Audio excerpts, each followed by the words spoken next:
Yoo yaa malee yaa akkamitti nagaa keessanii fayyaadhaa fansiin mulki beebii hundi keessanuu fayyaa keessanii nagaa ani ibsuun jedhama. Assalamu alaikum wa rahmatullahi ta'ala wa barakatuh. Mafans wangu, familia, friends na kila mtu ako Kenya mwenye ananijua na wapenda sana. Tuko na event tarehe 4 kama mnavyojua, Gadiada isaninjenda isanitakwenda na fina movie Jafar Yusufi arm Kenya launch godu fana movie akmale dasati gochufa releta na mchufatu na gefatu danda yaada.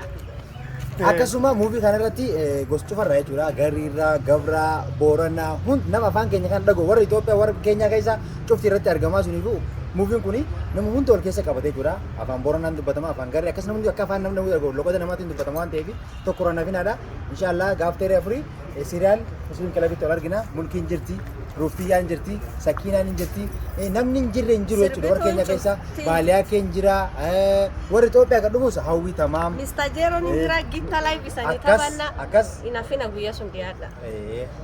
Suni sinjana tokko nafinaadha.